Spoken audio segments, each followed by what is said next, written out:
Welcome to CARICOMP Insider, where high-tech facial recognition meets real-world intelligence.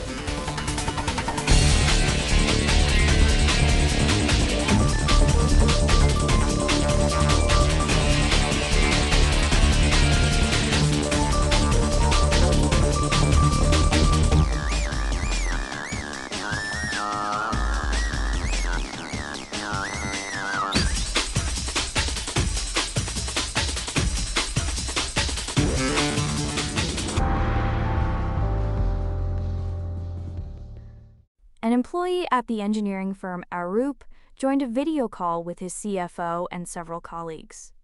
They talked through a series of wire transfers. He authorized 15 of them. Every single person on that call was a deepfake. The company lost $25 million before anyone realized what happened. That case landed in one country, but if it had crossed a border, if the employee sat in London, the servers ran through Singapore, and the bank accounts lived in the US, the legal mess would have been almost as damaging as the fraud itself. 47 US states have now passed laws targeting deepfakes. The Federal Take It Down Act became law in May of 2025. The EU AI Act's transparency rules kick in by August of 2026.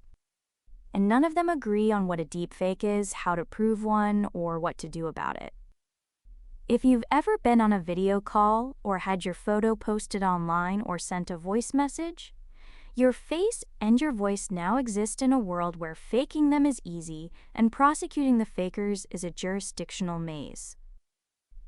According to a new analysis from the law firm Harris Sliwowski, a single piece of synthetic media can trigger criminal charges, consumer protection claims, platform removal orders, and identity rights lawsuits all at once, all in different places, all under different rules.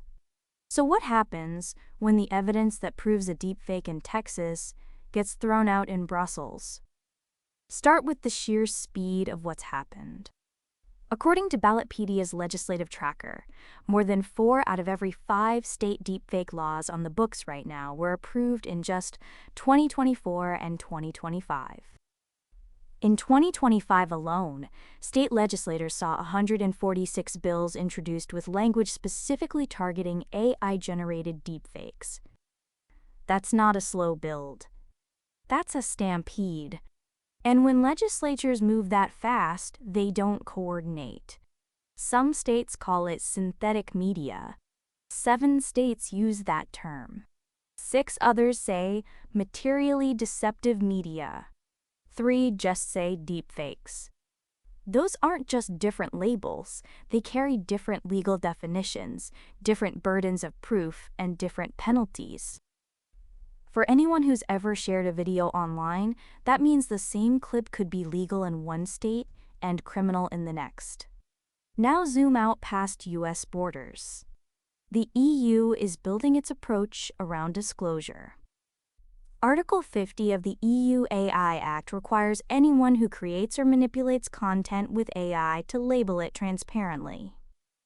But it doesn't give individuals a general ownership right over their own image or voice. Across Asia, the emphasis lands differently, on consent and rapid takedown requirements.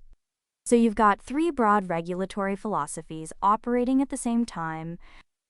Transparency in Europe, a patchwork of identity rights, election rules, and intimate content bans across US states. And consent plus takedown frameworks in Asia. For an investigator working a case that touches even 2 of those zones, the question isn't whether the deepfake is detectable. It's whether the proof survives the trip from one legal system to another. And that's the part that keeps practitioners up at night. An investigator who collects evidence under a US state standard may find that exact same evidence inadmissible in an EU court. The chain of custody requirements differ. The metadata standards differ. Even the definition of what counts as manipulated differs. For everyday people, this means something unsettling. someone could use your face in a fake video, and whether you have any legal recourse depends almost entirely on where you happen to live and where the person who made it happens to sit. Some of the infrastructure to fix this is already being built. The C.2 PA, the Coalition for Content Provenance and Authenticity, is backed by Adobe, Microsoft, Google, and OpenAI. It uses cryptographic tracking to prove where a piece of content came from and whether it's been altered. That standard is moving toward international ISO certification. Meanwhile, Google's Synth ID system has already watermarked more than 10 billion pieces of content with pixel-level signals designed to survive compression and editing. 10 billion. Those tools matter because they create a provenance trail, a way to prove what's real before you ever walk into a courtroom. For investigators, that trail is becoming the single most important piece of any deepfake case. For the rest of us, it's the invisible layer that might eventually tell you whether the video you're watching actually happened. The optimistic view says all of this is converging. The G.7 and UNESCO are already discussing shared AI ethics principles, including content labeling. But convergence is a destination, not a current address. And anyone who builds their process around where the law is headed instead of where it actually stands today is creating gaps they can't see until a case blows up. So, 47 states, one federal law, the EU, and multiple Asian frameworks have all written rules about deepfakes. None of them define the problem the same way. And the evidence that proves a fake in one place might mean nothing in another. Whether you're building a case or you're just someone whose face is already out there on the internet, the rules that are supposed to protect you depend on lines drawn on a map. And deepfakes don't stop at borders. The written version goes deeper. Links below. Now you know something most people in this industry don't. Use it.